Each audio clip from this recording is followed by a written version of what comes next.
আসসালামু আলাইকুম এভরিওয়ান, আশা করছি সবাই ভালো আছো। আজকের এই ক্লাসে তোমাদের সকলকে স্বাগত। এই ক্লাসে আমি আর্কিমিডিসের নীতি এবং প্লবতার উপরে ভিত্তি করে কিভাবে ম্যাথ প্রবলেম সলভ করতে হয় সেটা শেখাবো। এখানে তিনটা ম্যাথ প্রবলেম নিয়েছি, এটা হচ্ছে বইয়ে থেকে নেওয়া তিনটা প্রশ্ন।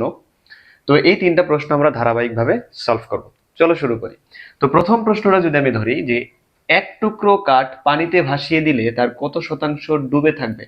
কাঠের ঘনত্ব দেওয়া আছে এবং পানির ঘনত্ব দেওয়া আছে। এখন একটা জিনিস কোন একটা তরলে ভেসে থাকবে না ডুবে যাবে, সেটার কন্ডিশন কিন্তু আমরা বলেছিলাম পূর্বের ক্লাসে যে প্লবতা যদি কি হয়, প্লবতা যদি বেশি হয় বস্তুর ওজনের থেকে, তাহলে সেটা কি হবে? ভেসে থাকবে। এটা কি ভেসে থাকবে, ভেসে থাকার কন্ডিশন। আবার আরেকটা কন্ডিশনও ছিল এফ ইকুয়াল ডব্লিউ হলেও এটাও কিন্তু ভেসে থাকবে। এটা হচ্ছে সম্পূর্ণরূপে ভেসে থাকবে, আর এটা হচ্ছে কি আংশিক নিমজ্জিত অথবা সম্পূর্ণ নিমজ্জিত অবস্থায় ভেসে থাকবে। এখন আমার এই অঙ্কের সুবিধার্থে আমরা দ্বিতীয় কন্ডিশনটা মেনে চলবে। দ্বিতীয় কন্ডিশন মেনে চলে আমরা কাজটা করব। দেখি, আমরা যদি বলি যে এক টুকরো কাঠ পানিতে ভাসিয়ে দিলে তার কত শতাংশ ডুবে থাকবে, এই ম্যাথটা যদি করি তাহলে ডুবন্ত অংশের আয়তনের সমপরিমাণ পানির ওজন কাঠের ওজনের সমান হবে। কি বলছি? কাঠের ওজন কাঠটির ডুবন্ত অংশের সম আয়তন পানির ওজনের সমান। তার মানে আমি যদি প্রথম ম্যাথ প্রবলেমটা সলভ করি তাহলে হয় ভেসে থাকার শর্ত।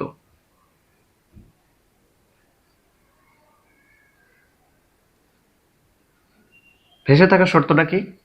আমরা যদি বলি যে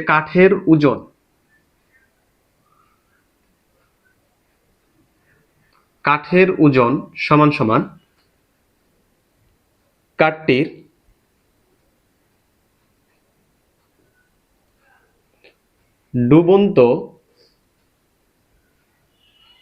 ডুবন্ত অংশের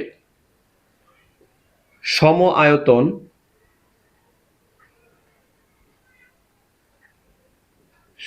আয়তন পানির, বা এখানে আচ্ছা পানি বলছে, পানির ওজন। ওকে, তো এখন যদি আমরা এই কন্ডিশন অনুসারে ধরি যে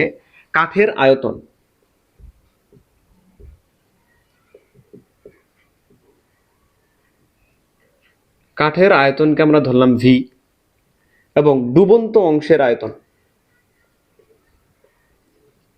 ডুবন্ত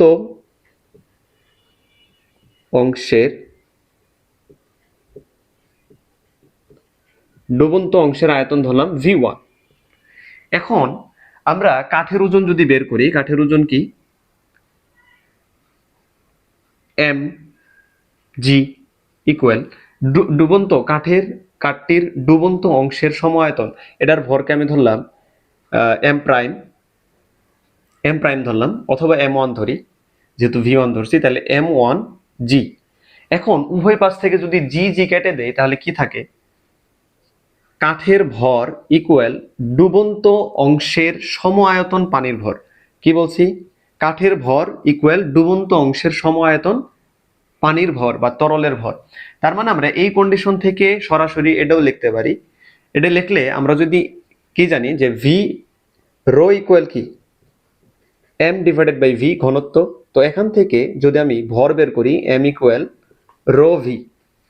ওকে, তো এই যে কাঠটির ভর যদি আমি চিন্তা করি তাহলে ভি রো, এবং ডুবন্ত অংশের আয়তন ছিল V1, এবং পানির ঘনত্ব হচ্ছে রো ডাব্লিউ। এই কন্ডিশনটা বুঝতে পারছি। তো এখান থেকে আমরা চাইলে কতটুকু ডুবে থাকবে এটা যদি বের করি তাহলে V1 ডিভাইডেড বাই ভি, একটু যদি আড়াআড়ি করি তাহলে কি হয়? Rho divided by rho W. Okay, এখন আমরা এটা পার্সেন্টেজ আকারেও বের করতে পারি। যদি পার্সেন্টেজ আকারে বের করি তাহলে এখানে 100% দেই। ওকে, এখন আমরা দেখব যে এই রোটা কি ধরছিলাম? কাঠের ঘনত্ব। এখানে রো কাঠের ঘনত্ব কত দেওয়া? 0.5 ইন্টু 10 কিউব, আর পানির ঘনত্ব দেওয়া আছে এখানে 10 cube kg per meter cube. Okay, এখন থেকে যদি 100% বের করি তাহলে কত অংশ ডুবে থাকবে সেটা আমরা বের করতে পারবো। এখানে যদি একটু ক্যালকুলেশন করি তাহলে কত আসে? এটা কাটা যায়, এখানে 0.5 আর 100 গুণ করলে হয় 50%। তাহলে এই কাঠটির কিরকম অবস্থায় থাকবে একটা যদি আমি ডায়াগ্রামের মাধ্যমে বুঝাই, এই কাঠটি যদি এরকম হয়, এটা টোটাল আয়তনকে যদি আমি ভি ধরি, এটা টোটাল আয়তন ভি ধরি, এটার ঠিক অর্ধেক 50%, এইটুক এইটুক যদি V1 হয় তাহলে এইটুক অর্ধেক পরিমাণ অংশ পানির নিচে ডুবে থাকবে, এই অর্ধেক পরিমাণ পানির নিচে ডুবে থাকবে। ওকে, আর অর্ধেক ভেসে থাকবে। বুঝতে পারছি? এই প্রবলেমটা কিন্তু একটু বুঝে বুঝে করতে হবে। আমরা এই শর্তটা যদি জানি যে কাঠের ওজন সমান কাঠটির ডুবন্ত অংশের সম আয়তন পানির ওজনের সমান, এটা কিন্তু আমরা আর্কিমিডিসের শর্ত অনুসারে পাই। একইভাবে আমরা যদি দ্বিতীয় ম্যাথটা করি তাহলে দেখি, এটা একটু মুছে দেই।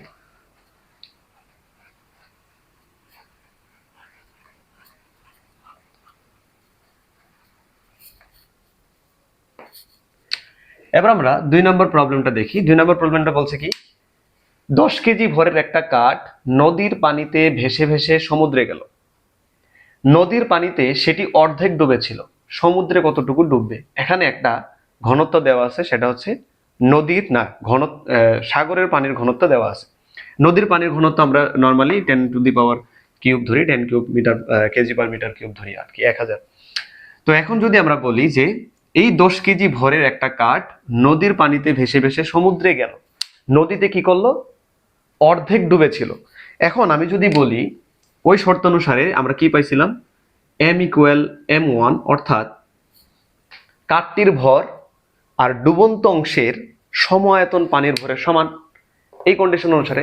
এখন যদি আমরা লিখি যে M=V⁴, আবার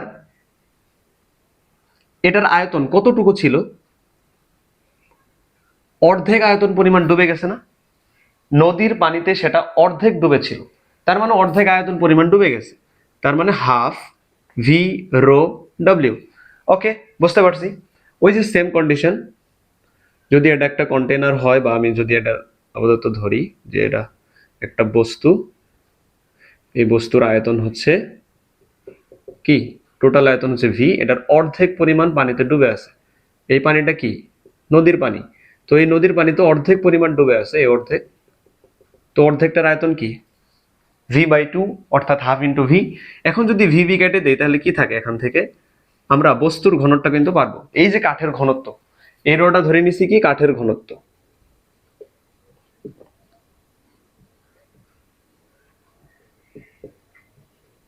ওকে, আর ρW হচ্ছে কি? নদীর পানি।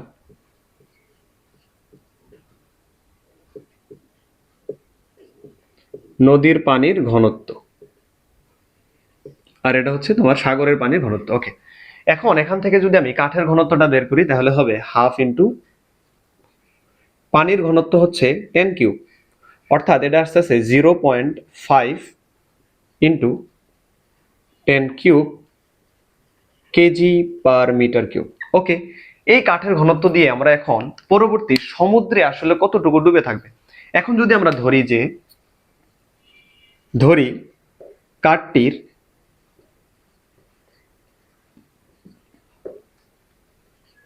V1 অংশ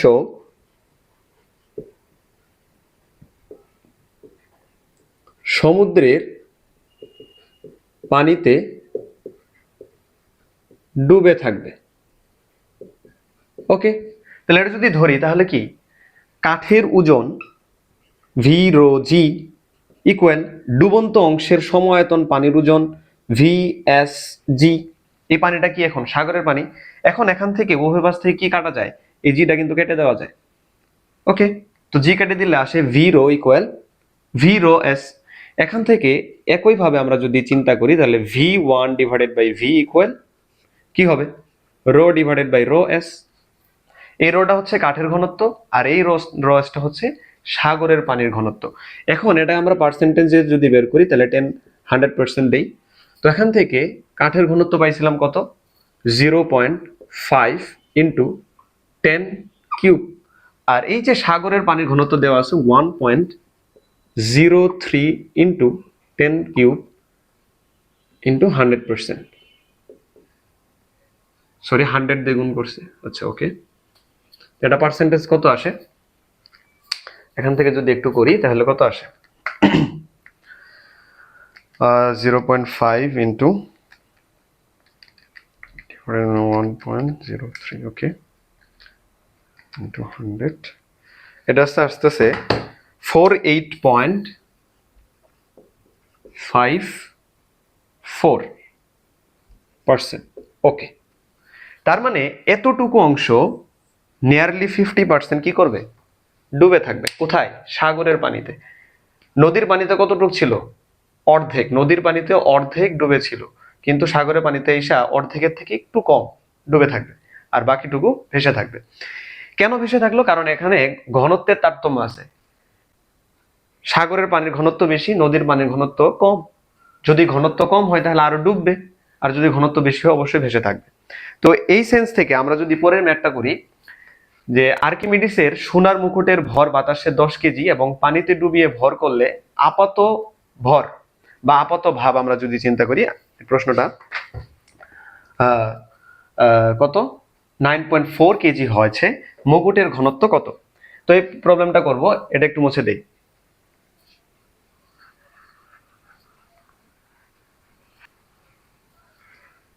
ওকে, পূর্বের ক্লাসে আমরা আর্কিমিডিসের যে সোনার মুকুটের কাহিনীটা বলছিলাম, সেই মুকুটের পার্সপেক্টিভে এই অঙ্কটা কি বলছে, আর্কিমিডিসের সোনার মুকুটের বাতাসে ওজন 10 কেজি। ওকে, বাতাসে ওজন আমার দেওয়া আছে, বাতাসে ওজন আমি ধরলাম W1 ইকুয়াল mg। তাহলে বাতাসে ওজনটা কত হয় আমরা একটু হিসাব করে নেই, 10 ইন্টু 9.8 কত হয়? ওকে, এত নিউটন। পানিতে ডুবিয়ে ভর করলে আপাত ভাব হচ্ছে 9.4 কেজি। তার মানে কি, যদি আমি পানিতে ওজন করি তাহলে আমার পানিতে ওজন আসতেছে m প্রাইম জি, এখানে ভর কত 9.4 ইন্টু 9.8। তাহলে এটা যদি করি তাহলে এখান থেকে কত আসে একটু দেখি, 9.4 ইন্টু 9.8, তাহলে 92.12 নিউটন।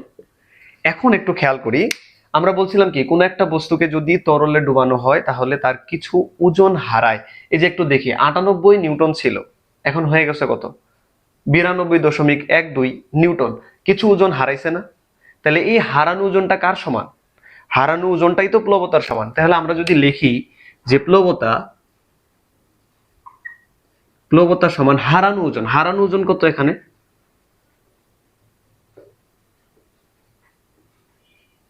ওকে, তো প্লবতা সমান আমরা কি জানি, যে ভি রো জি। প্লবতা সমান আমরা কিন্তু এটাই জানি, প্লবতা সমান আমরা কি জানি, যে ভি রো জি। এখন এখান থেকে হারানো ওজন যদি আমি বের করি তাহলে কত, W1 মাইনাস W2। তো এটা যদি চিন্তা করি তাহলে ভি রো জি ইকুয়াল, এখান থেকে কত আসে 98 মাইনাস 92.12, এটা আসতেছে কত, যদি একটু ক্যালকুলেশন করি,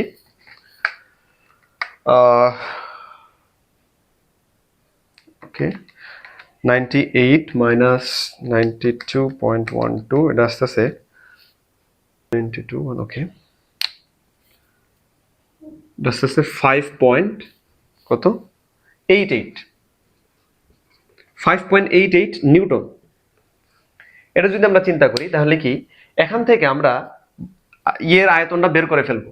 এই যে সোনার মুকুটের আয়তন, সোনার মুকুটের আয়তনটা যদি আমি বের করি তাহলে ভি ইকুয়াল 5.88 ডিভাইডেড বাই, এই যে রো এর মান কত 10 কিউব, আর এই যে জি এর মান এটা হচ্ছে 9.8।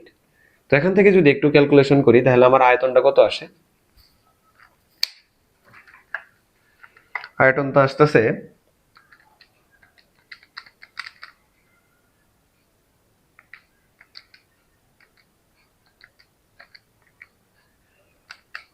10 কিউব ইন্টু 9.8। ওকে, এটা আসতেছে 6 ইন্টু